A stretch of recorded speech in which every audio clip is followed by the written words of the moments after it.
curse out the light while you learn from the dark. Oh, life belongs when death sets us free. Feels like a blessing falling on me.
I was at a loss until you found me. You gave me a home within your love.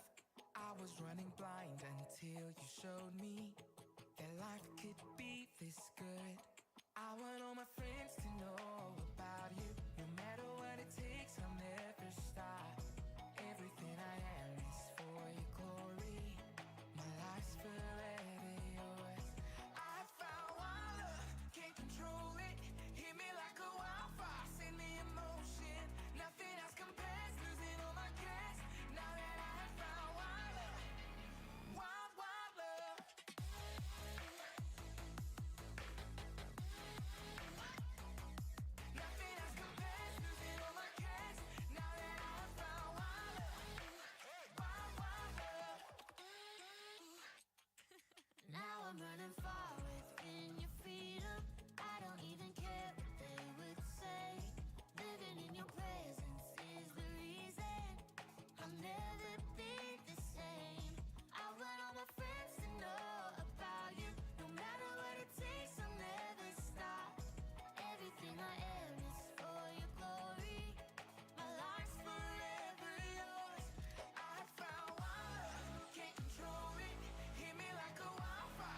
Good evening, everybody. We have found the hardy few that are prepared to hang in there and make it through the storm and attend in person. So for that, I'm very grateful. I was worried that I would be preaching to a few empty chairs. So I really appreciate you guys that have managed to actually get here through the storm. But that's not to diminish those of you that are online and those of you that will watch this video in the years or the days ahead. So welcome, everybody.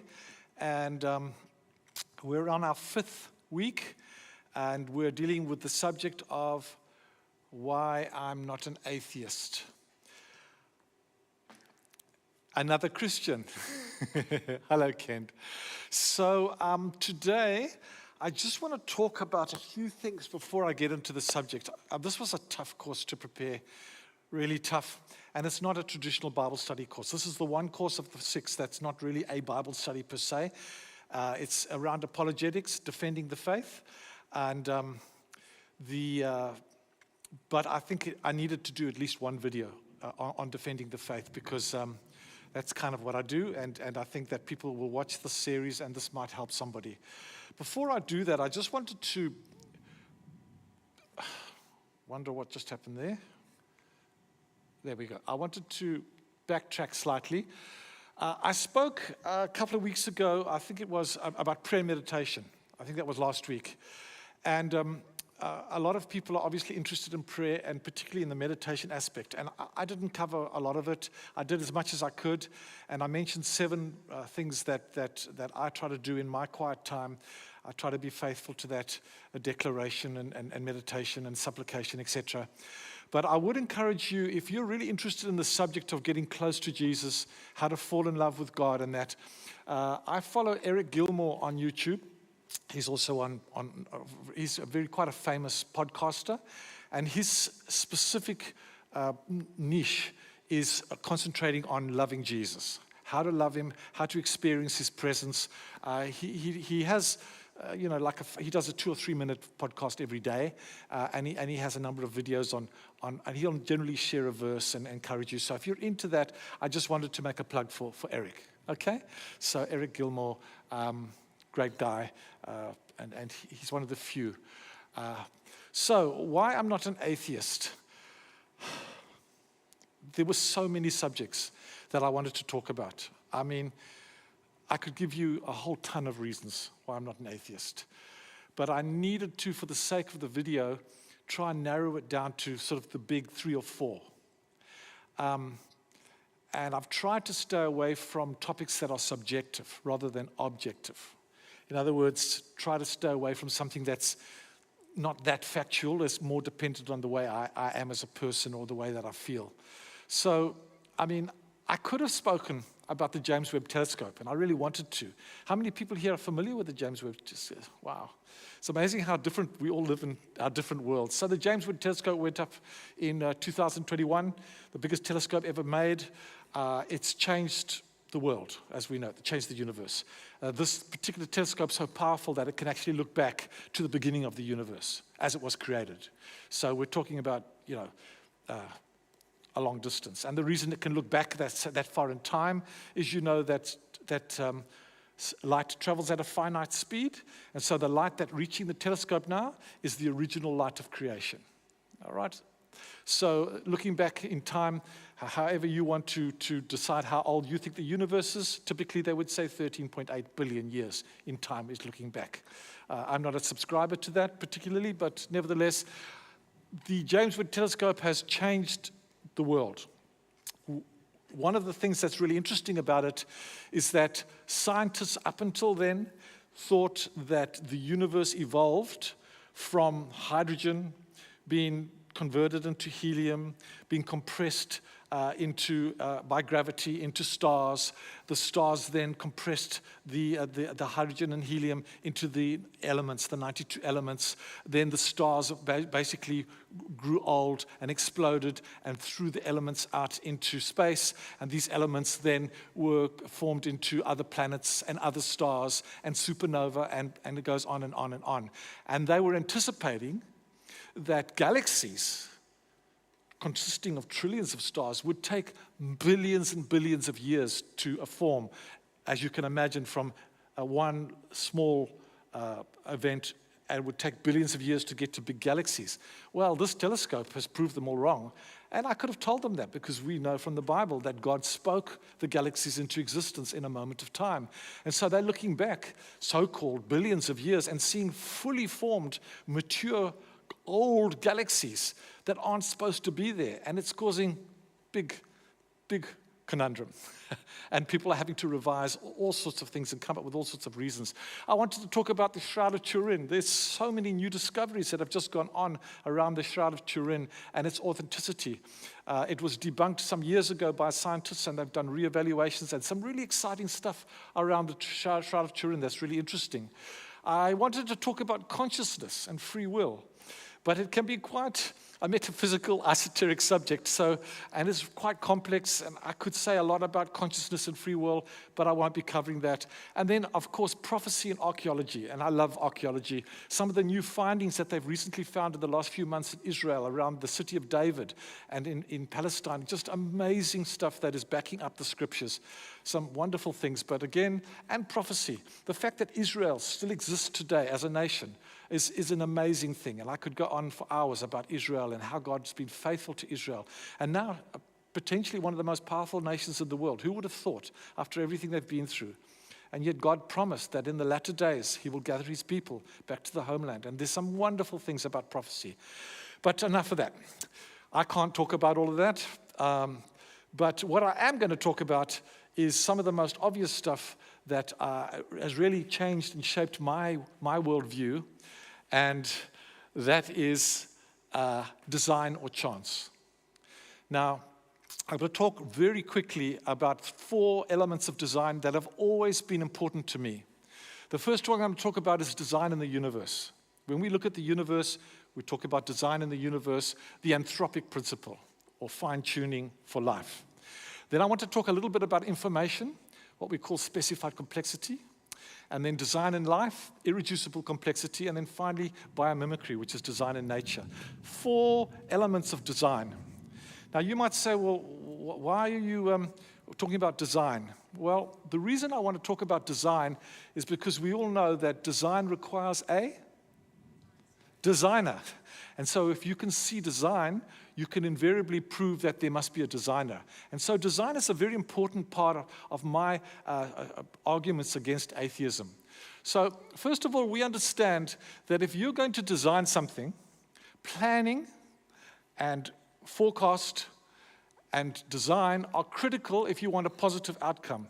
You can see what happens if you don't do proper design work, right? And if you don't do proper planning, and that design requires planning, it requires foresight. In addition to that, design can be intuitively recognized. If we see something, we know intuitively that this is something that has been designed rather than something that just happened by chance. If you walked on the beach and you saw that, would you say, wow, isn't Mother Nature amazing? How the waves have managed to carve those rocks and position them in such a way that that happened.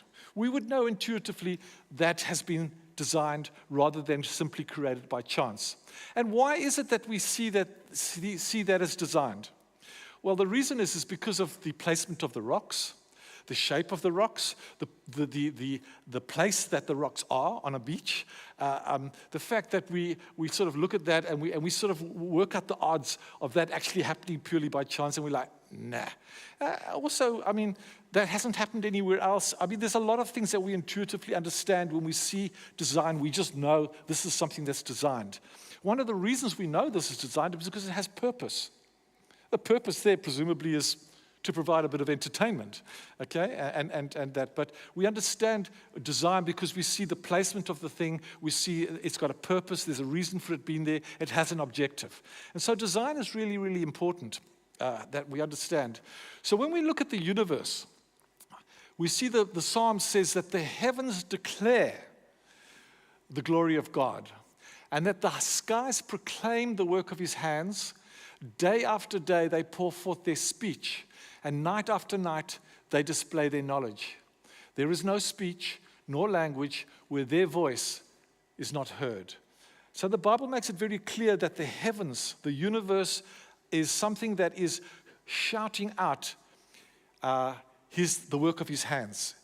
And if we look at the heavens, indeed, we can see some amazing things in the heavens. I love that phrase at the bottom there. Somebody went to a whole lot of trouble to make it possible for all of us to be in this universe, to be here.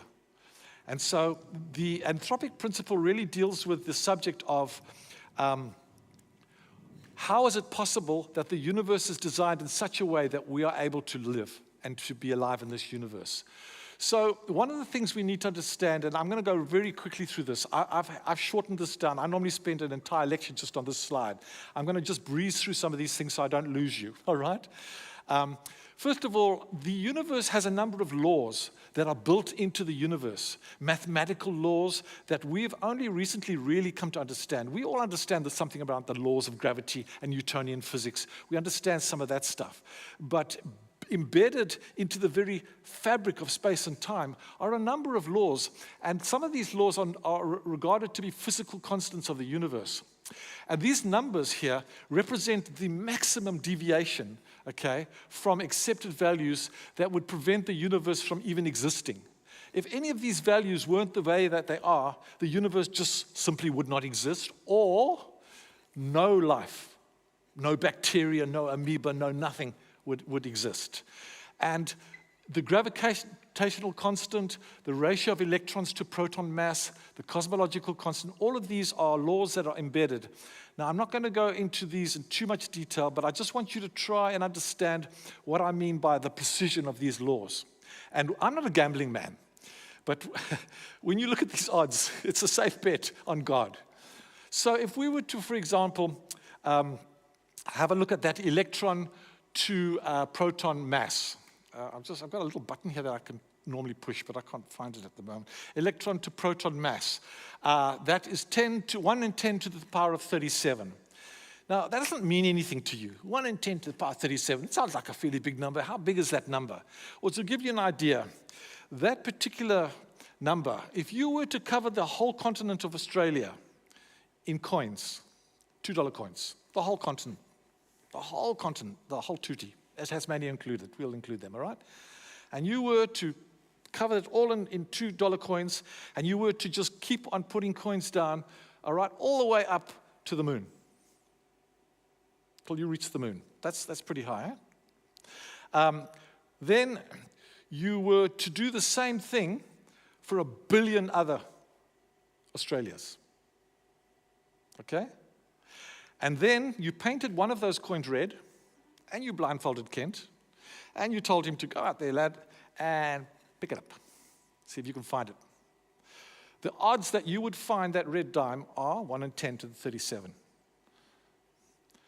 So if the constant of that ratio was 1 in 10 to the 38, or 1 in 10 to the 36, there would be no stars, there would be no us, there would be no universe.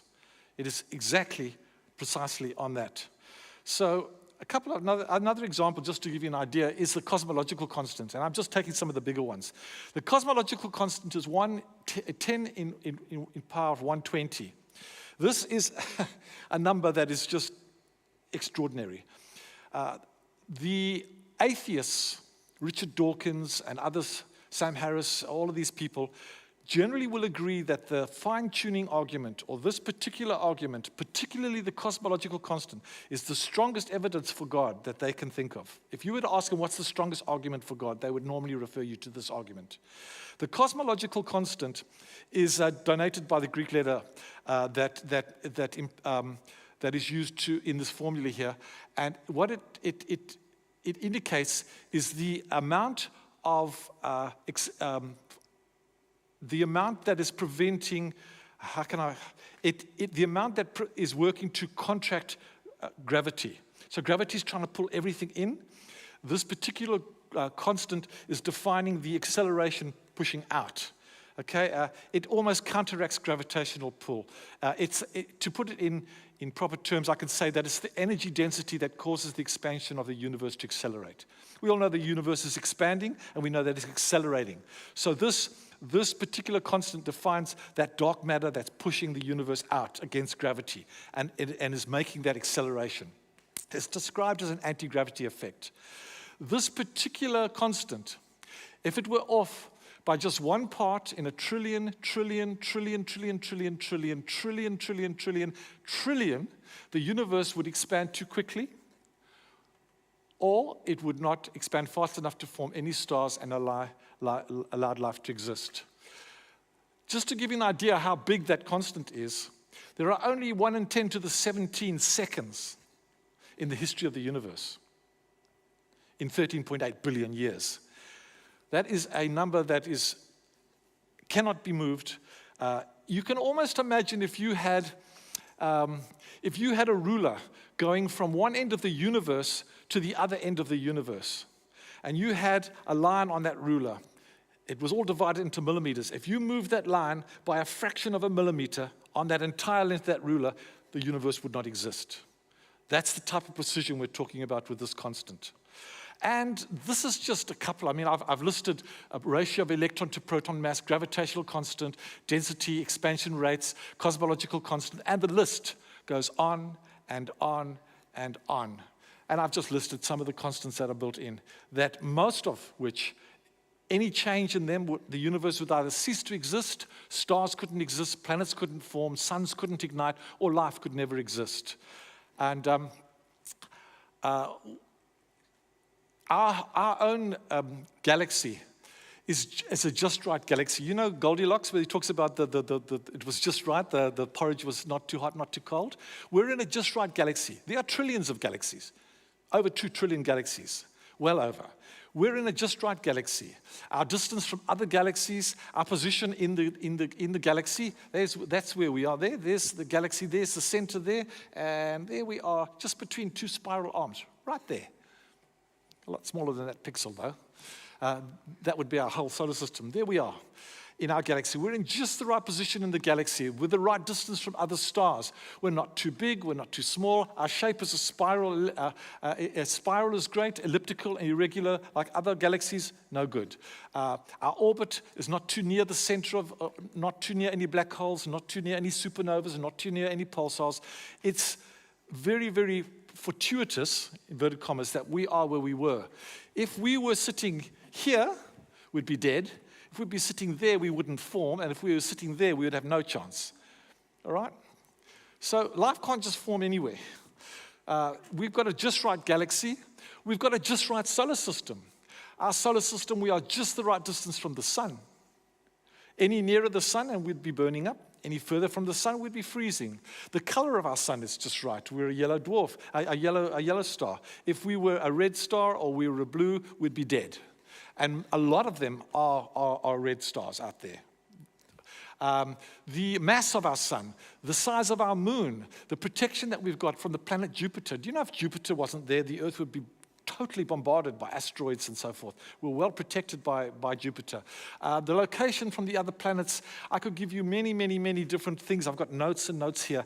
But in all, there are 140 characteristics that are required for our life here in the solar system. And I could go through many, many of them, but I'm not going to do all of that. So if our sun were redder, we'd be in big trouble. If it were bluer, we'd be even more in trouble. It's just right. In addition to that, we've got a just right Earth.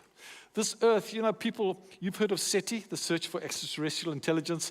People are going to Mars to see if there's aliens living on Mars. They want to go to Venus. They want to go to Pluto. They want to travel to Alpha Centauri. They want to go to Proxima Centauri. They're looking for life in the universe, billions of. I can tell them there's no life elsewhere in the universe. I don't care whether you think there's 2 trillion other planets out there. I am confident from the scripture that God created life on this earth and that this earth is unique and special in many, many ways. I can't see Jesus dying on the cross on thousands of other planets. It just doesn't go well with my theology. But nevertheless, our earth is a very, very, very, very special place. Its distance from the sun, its steady plate tectonics, it's got the right amount of water, it's got the right moon, it's got the right rotation period, the right amount of sulfur, the right mass, the right magnetic field, the right radioactivity, etc., etc., etc. There are so many variables in this earth that make it just right for life. The right amount of oxygen, 5% closer to the sun, the oceans would boil. 5% further, the oceans would freeze. If our orbit was not almost a perfect circle, we'd have some big issues. If our rotational axis wasn't the way that it is, we'd have no seasons and we'd probably have no life. Many of the planets that are out there are tidally locked. They don't rotate. They just face one area. So one side of the planet is completely boiling, the other is completely freezing, etc., etc. So a lot of things can be said about a just right Earth. So currently there are 824 different characteristics for which fine-tuning was needed for simple life to exist on a planet. The probability of finding such a planet or moon anywhere within the observable universe is now calculated to be 1 in 10 to the 10 power of 1050. I can't even comprehend that number. That is more than the number of atoms that exist in the entire observable universe. It's a number that's just beyond comprehension. You might as well just say infinity. 824 have been documented that are required for simple life to form. So, just a couple of quotes there. In the absence of an absurdly improbable accident, the observations of modern science seem to suggest an underlying, one might say, supernatural plan. Nobel laureate scientist Arno Penzias. Freeman Dyson, as we look out into the universe and identify the many accidents of physics and astronomy that have worked together for our benefit, it almost seems as though the universe must in some sense have known that we were coming. And then, of course, Stephen Hawking, who passed away a few years ago, if the rate of expansion 1 second after the Big Bang had been smaller by even 1 part in 100,000 million, the universe would have recollapsed before it ever reached its present size. There's a whole lot of fortuitous facts that have happened, a whole lot of things that really point to a design of the universe. You might be asking yourself, well, given these ridiculous figures that I'm spewing out and how finely tuned everything is, why are people not believing? Why is anybody an atheist? I mean, is it that obvious? Well, it's a difficult one. The problem is that a lot of scientists are brought up in such a way that they have a particular worldview. You know what it's like. You have a worldview that teaches you that something is the way that it is, and it's very, very difficult to change your mind to move to another worldview. Normally something radical has to happen. It does happen with the odd science, but I do a lot of trolling online. I look at a lot of research papers and that. And one of the things that I've noticed that there's a lot of scientists that are having very severe reservations about evolution and how the universe was created and whether God exists or not. But they can't speak out. If they were to speak out, they would lose their jobs. And I can list a whole bunch of people that have lost their jobs for speaking out. But even worse than that, I've noticed a trend, and Sabine Hofstede and others are highlighting it online, where scientific fraud is suddenly everywhere. The bias of science. There's far more scientific fraud than anybody wants to admit. So many of these scientific institutions that are producing publications are doing it because they're getting huge amounts of money and huge amounts of funding, and they're publishing stuff that's just rubbish. And I've got a whole website that I follow that just looks at papers that have come off the archive preprints and just rubbish, this is not true, this has been AI generated. There's a lot of that going on. Now, I'm not trying to say that every scientist is a fraud, and I'm not saying that, but I'm just saying that I've become very skeptical of a lot of what I read and I take it with a pinch of salt, particularly in the world that we live in. Just understand that a lot of these so-called science papers and things that you're reading about evolution and the Big Bang Theory and the creation of the universe and the age of this and the age of that, take it with a pinch of salt. These people have got a certain worldview, and it's very, very difficult to change that. All right. They won't believe. A lot of people won't believe, and the Bible says it in Romans 1:18. I'll just read a few bits and pieces here, but what can be known about God is made plain to them, because God has shown it to them. His invisible attributes, his eternal power, his divine nature, have been clearly perceived since the creation of the world in the things that have been made. They are without excuse. For although they know God or knew God, they don't honor him as God. They don't give thanks to him, and they've become futile in their thinking, and their foolish hearts have become darkened. Claiming to be wise, they've become fools, and they've exchanged the glory of the immortal God for images resembling mortal man, birds, animals, and creeping things.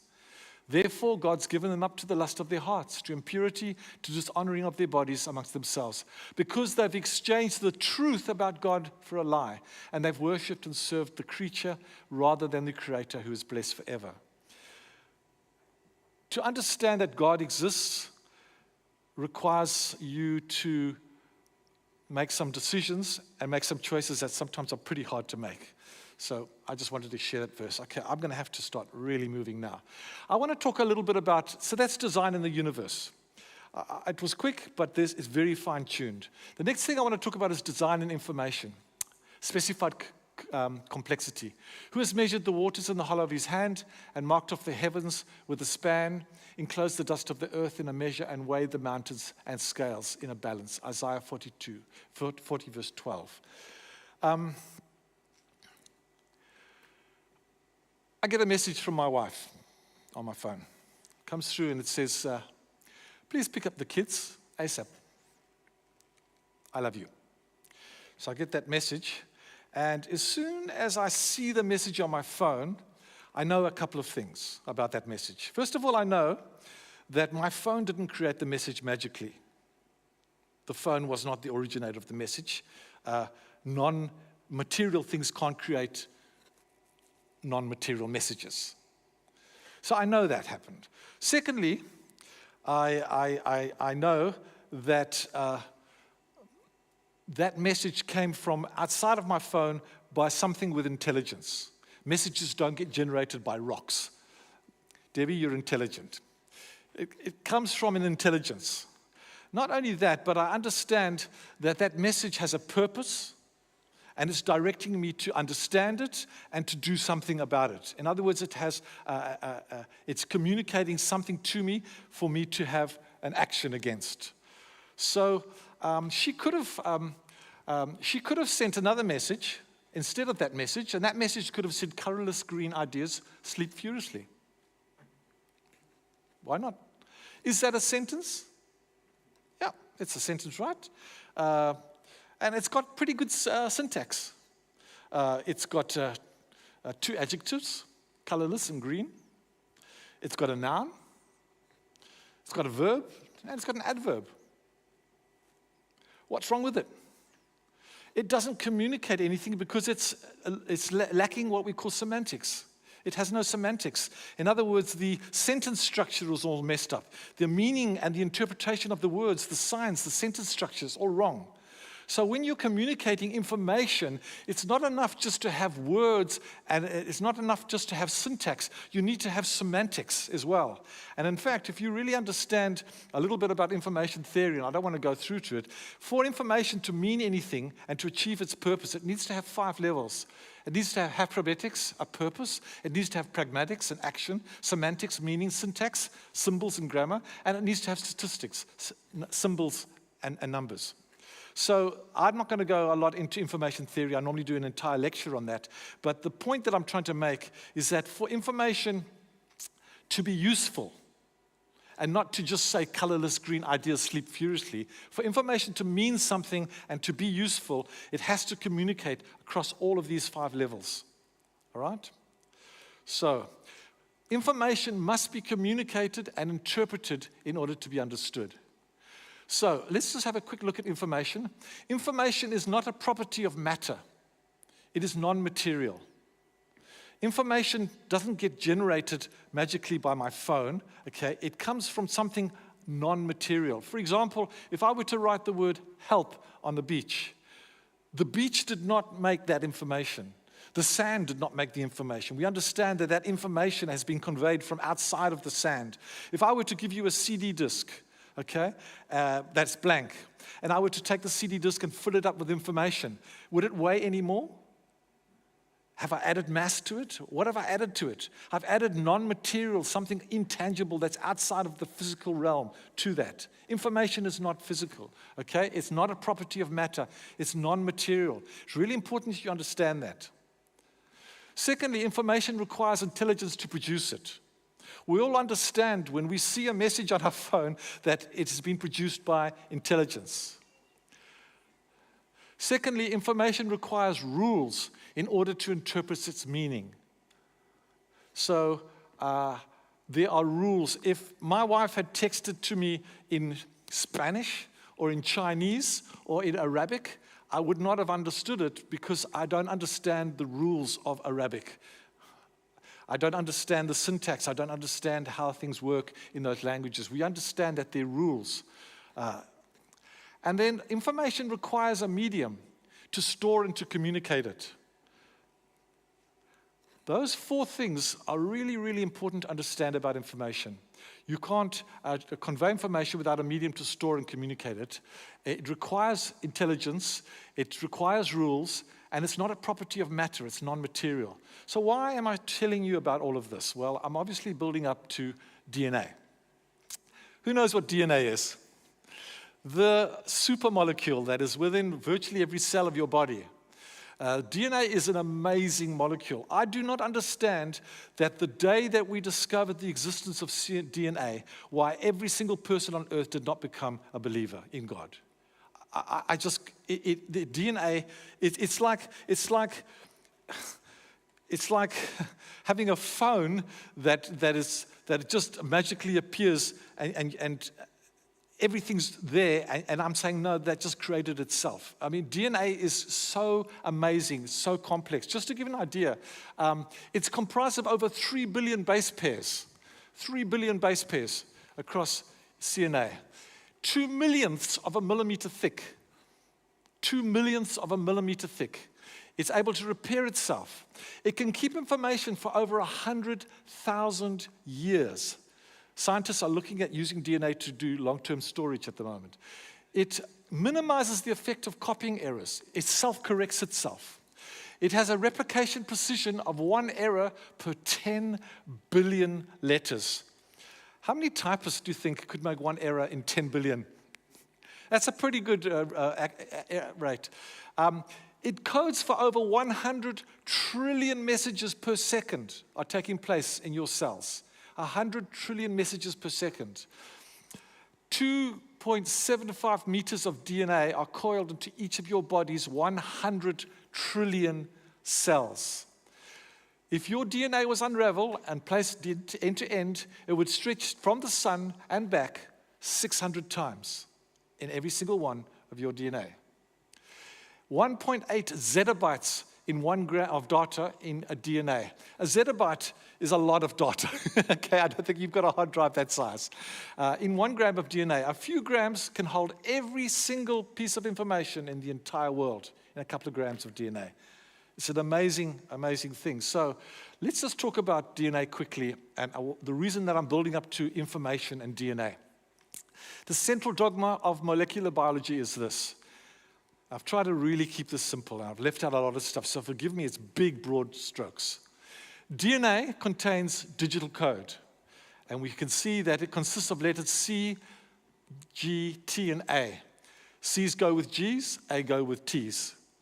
And DNA contains that code across the length of it, built into the base pairs. It's a digital code. No difference from a computer code. We use ones and zeros.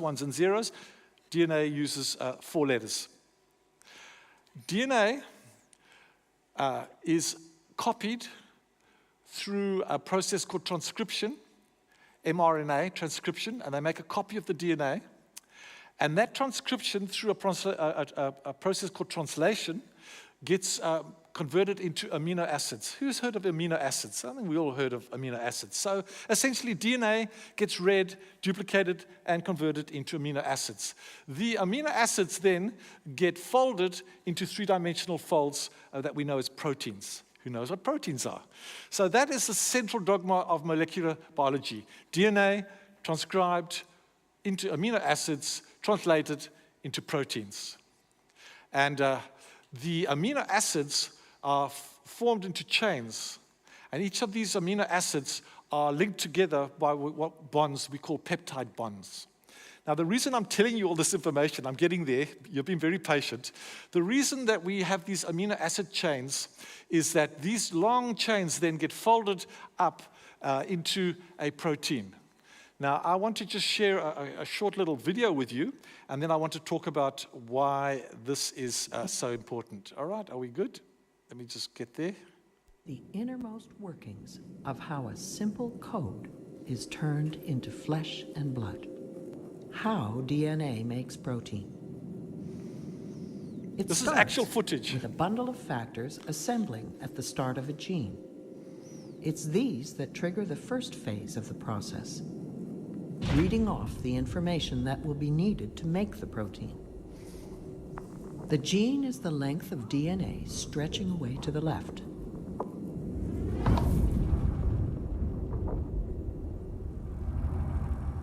The blue molecule racing along the DNA is reading the gene. It's unzipping the double helix and copying one of the two strands. That's the copying process I talked about. The yellow chain snaking out of the top is a copy of the genetic message, and it's made of a close chemical cousin of DNA RNA. called RNA. The building blocks to make the RNA enter through an intake hole. They are matched to the DNA, letter by letter, to make an exact copy of the A's, C's, G's, and T's of the gene.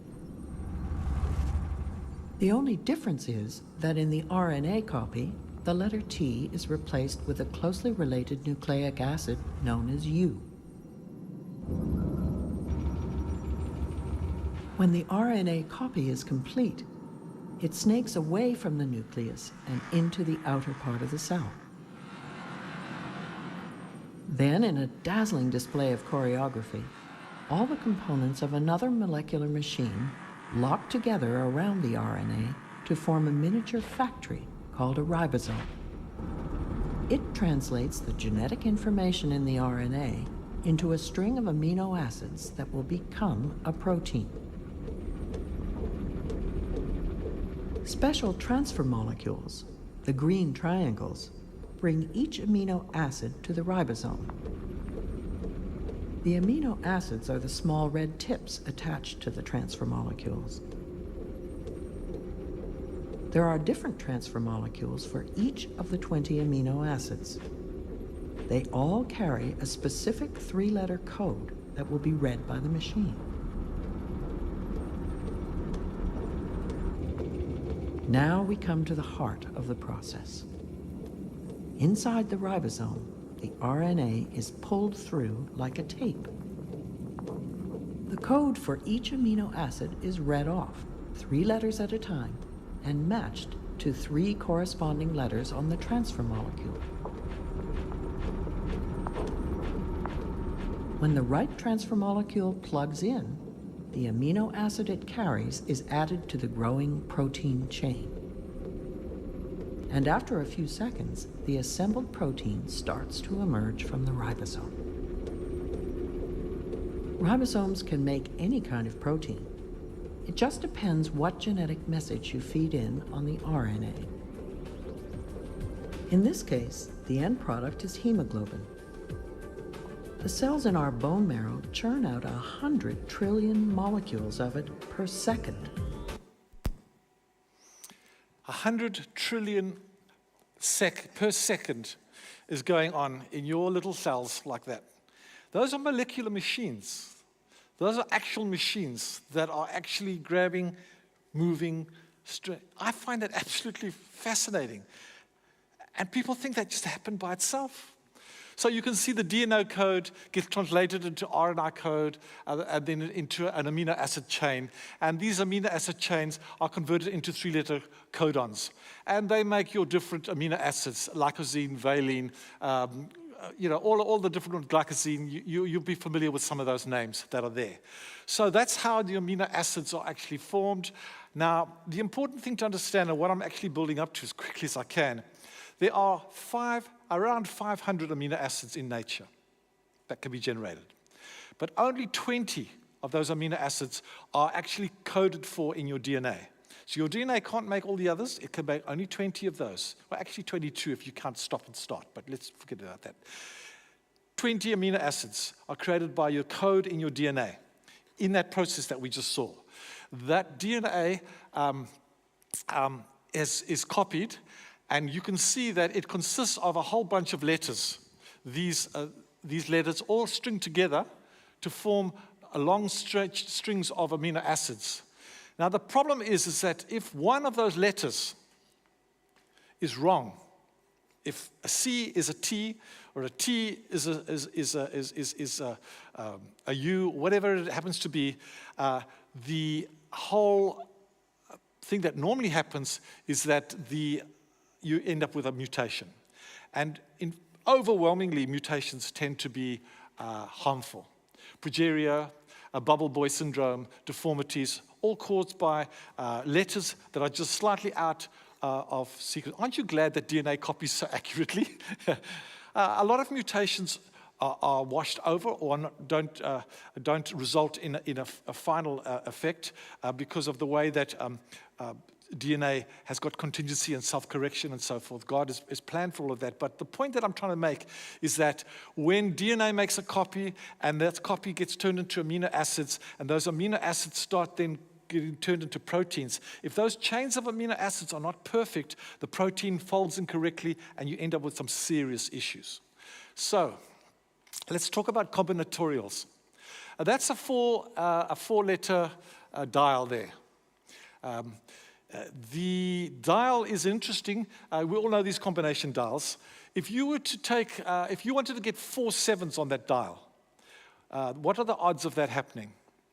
Well, if you were to look at the dial, you would see that to get a 7 on the first dial, you've got odds of 1 in 10, right? It's 0 to 9. So you've got a 1 in 10 chance of getting a 7 on your first dial. If you spun the second dial, you've got a chance also of 1 in 7, but it's 1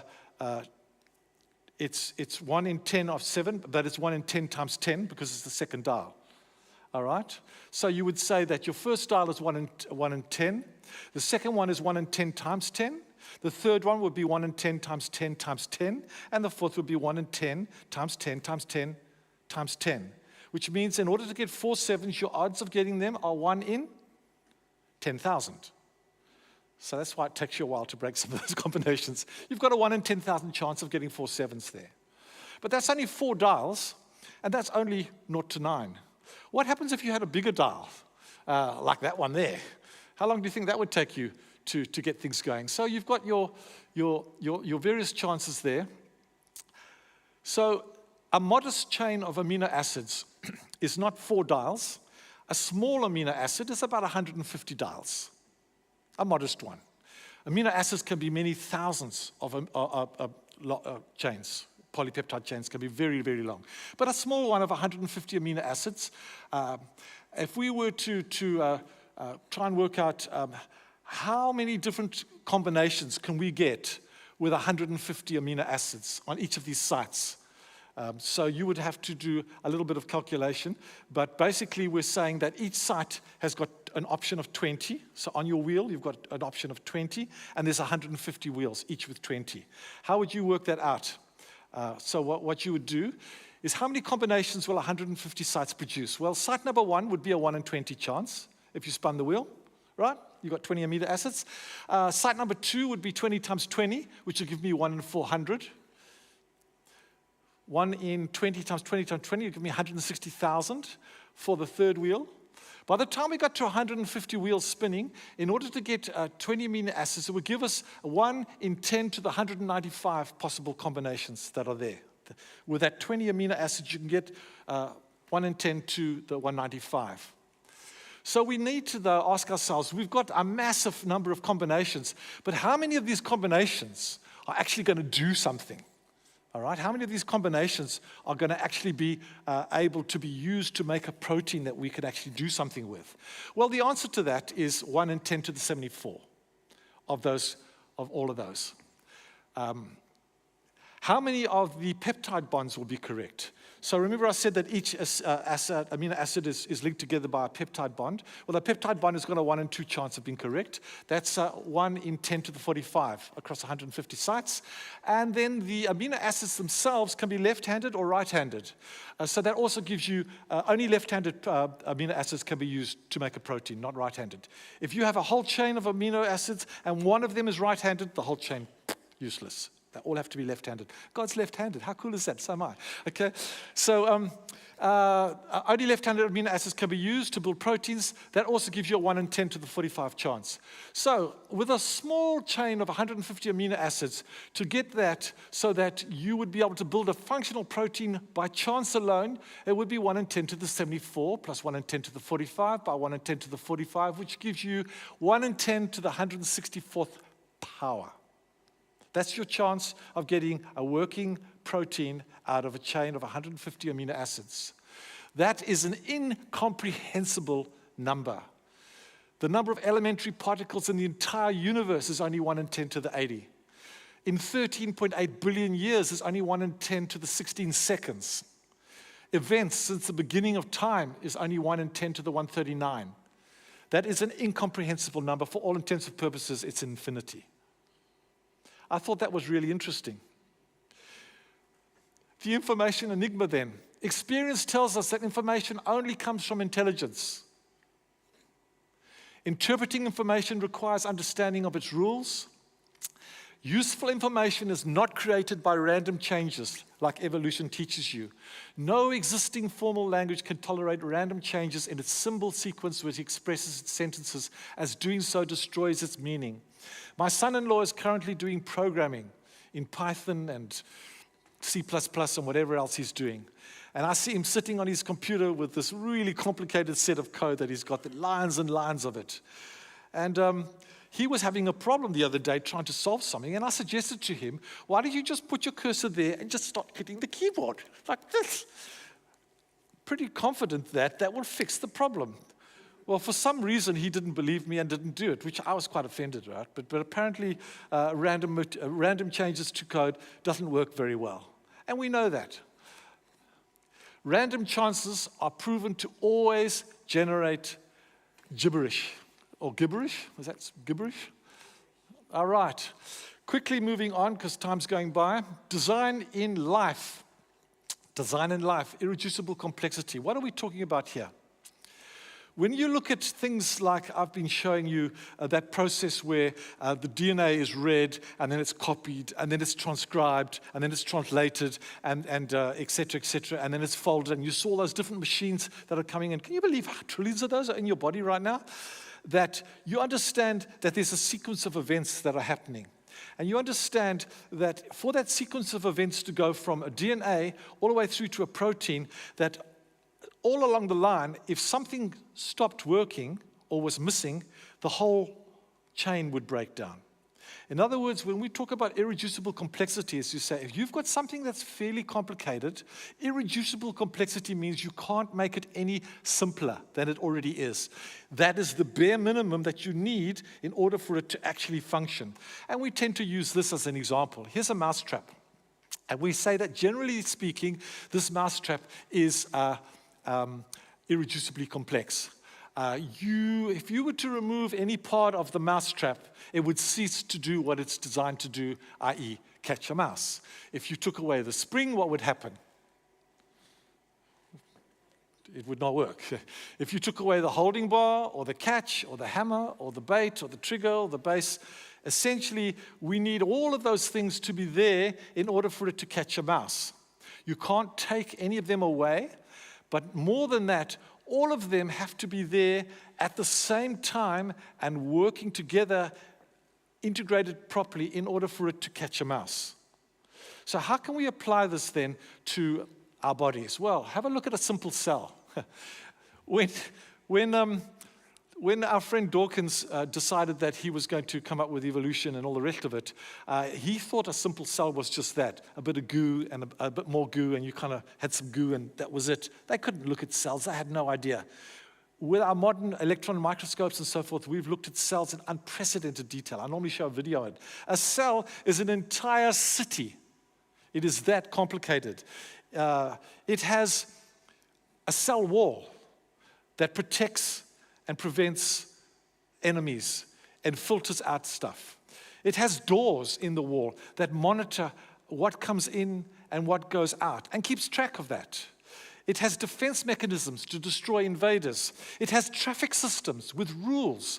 It has roads that build themselves, called microtubules. These roads build themselves. We'll show you a video just now. As you walk along the road, it builds itself, and when you finish using the road, it disassembles itself. Can you imagine if Queensland Rail did that? That would be pretty cool, huh? Yeah, I want to go somewhere where there's no railway track. It's okay, the railway track will just build itself as you go along, and when it's finished, it'll disassemble itself. It has self-assembling and disassembling roads. It has a postal system, complete with addresses, sender address and receiver address. And if it doesn't get to the receiver, it's got backup plans to store it. It's got storage systems, waste disposal systems, retrieval systems, interpretation systems. It is an entire complicated city. You have to ask yourself, how on earth did a cell simply come into existence from nothing? Because what happens with a cell is if you take away the cell membrane, what happens to the cell? It can't survive. It needs all of the components of the cell in order to do what it's needing to do. It's irreducibly complex.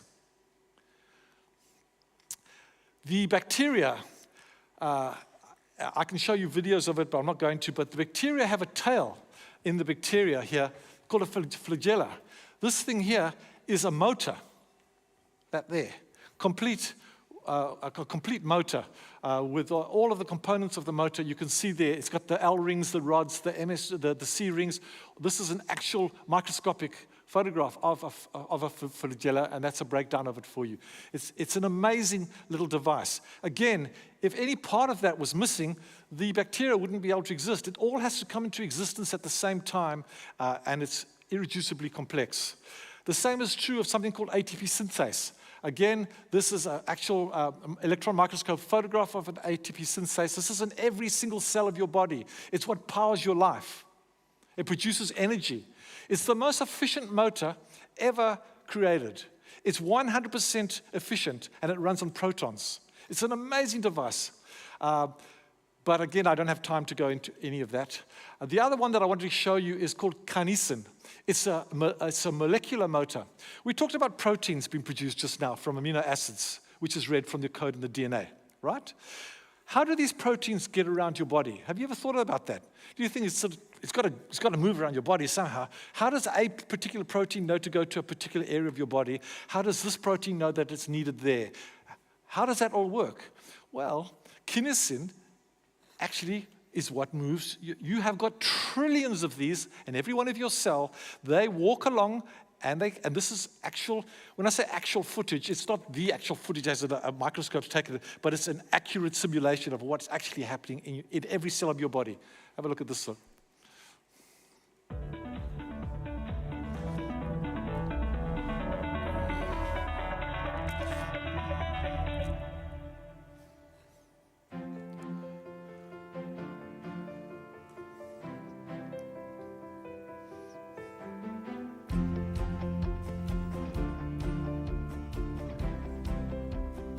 Cells are full of specialized components that perform functions vital to their existence.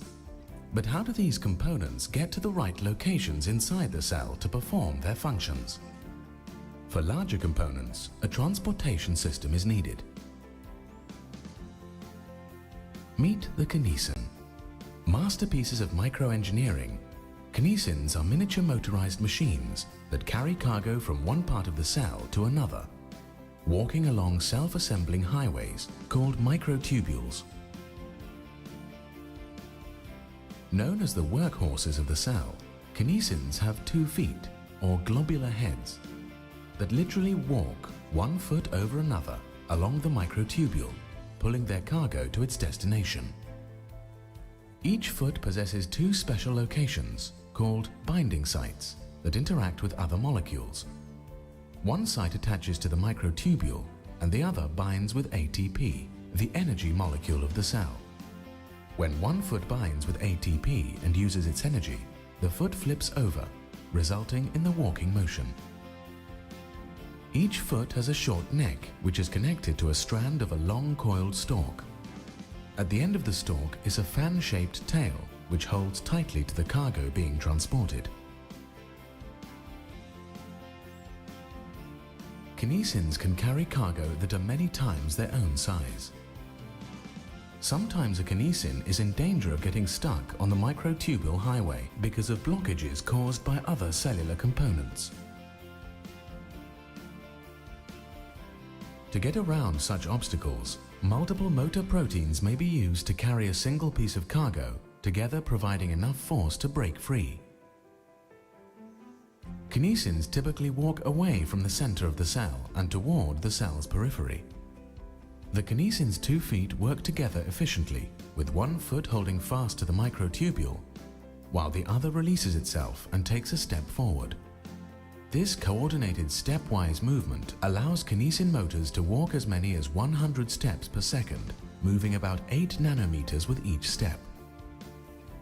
When not carrying cargo, kinesins can shift to energy-saving mode to conserve fuel until their next job. The kinesin plays a vital role in many cellular processes, not just transporting materials, but also aiding cell replication. The walking kinesin molecular machine, another example of intelligent design.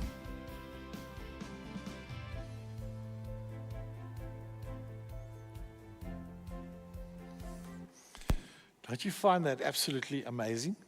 How can you be an atheist when you see something like that? You have got trillions of those things in every one of your cell, walking along self-assembling roads, carrying protein packages. These things are not only, that's just the tip of the iceberg. They have a way to hand over. If one gets something that's too heavy, it can actually give it to another one and convey the address that it's got to go to. They've got the ability to change their orientation so that they don't, if two are coming at the same time, one can go underneath. I mean, it's a marvel of engineering, an absolute marvel of engineering. These things are basically what keeps you alive. All right, so we've got a few more minutes there. I just want to cover off the last one, which is design and nature, biomimicry.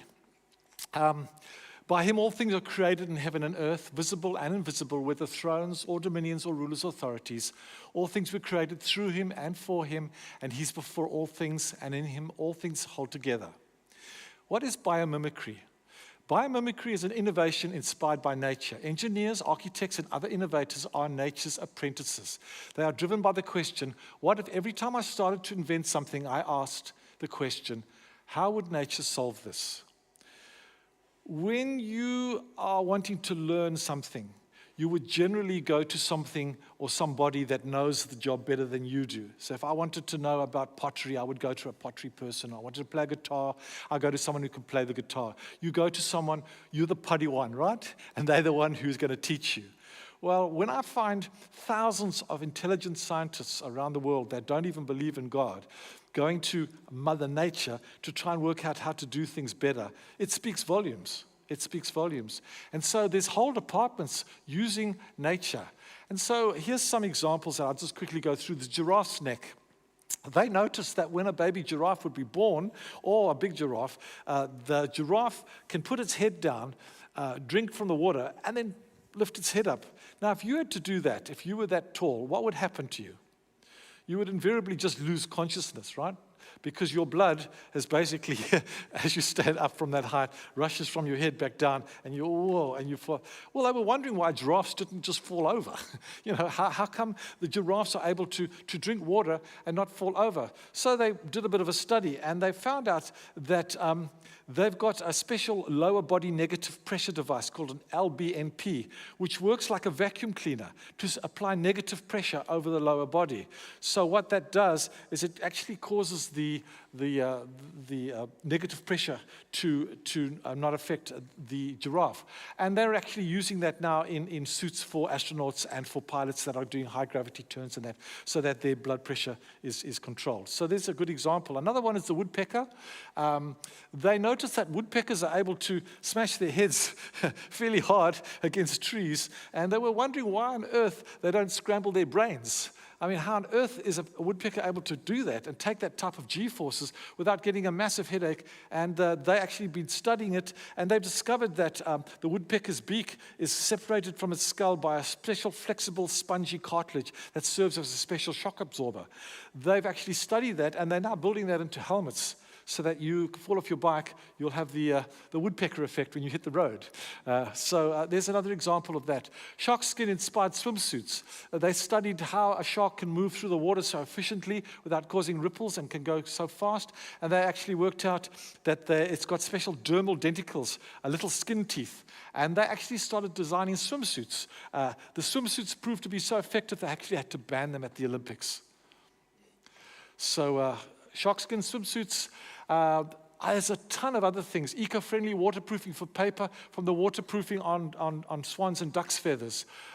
Oysters. Have you ever seen an oyster on a rock, how that holds onto those rocks so you can't get them off? I wondered what kind of glue that is. They're using that now as an enzymatic cement. Gecko's feet, where we get our Velcro, was designed specifically looking at gecko's feet. And of course, the old burdocks to design Velcro. Sorry, that was tire design, not the gecko's feet with the tire design. The burdocks are for the Velcro.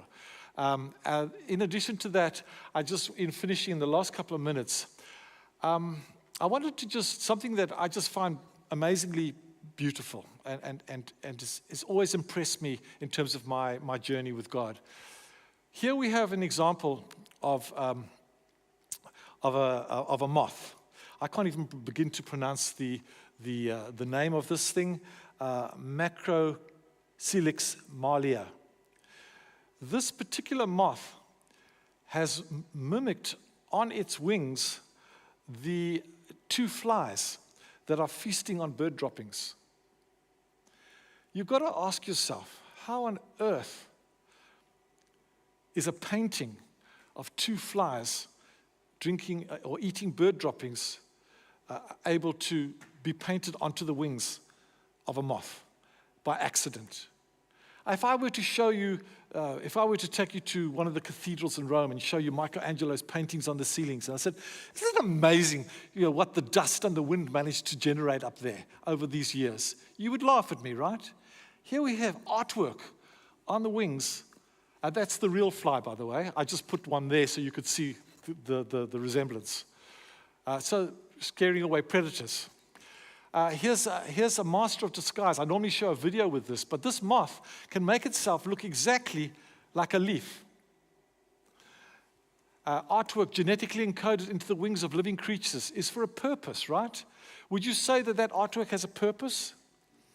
In order to be able to generate artwork like that, you have to start by saying, I want to paint something that is going to make me look like a leaf. So you have to have foresight, you have to have a blueprint, and you have to have a plan. Well, that requires intelligence. You don't just fiddle with stuff and say, oh, that's amazing, it just looks like a leaf. The Lagodium spider moth, you can see that it's painted in such a way on its wings that if it stands in a certain way, in a certain stance, it looks exactly like a spider and scares away its enemies.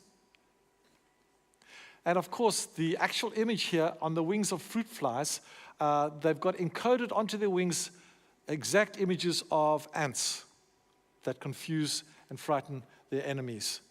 When I look at the marvel of not only the fruit fly having the ability to exist, but for paintings to exist on the wings of these things, that is just an amazing, amazing thing to me. I've got one more little video that I could possibly show you, but I am out of time. It's about 3 minutes long. Is it worth me showing you? The video is something you may have seen before. I've always been fascinated with mathematics. And one of the questions I've generally asked my students is, mathematics discovered or created? And half my students say, we created mathematics. And the other half say, we're not sure. We think, well, mathematics is built into the very fabric of nature. And this is a little video about 3 minutes called Nature by Numbers, which I quite enjoy. It just shows you how God has used mathematics in creation. And mathematics is something that requires what? Design and intelligence, right?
right, we got to the end of that.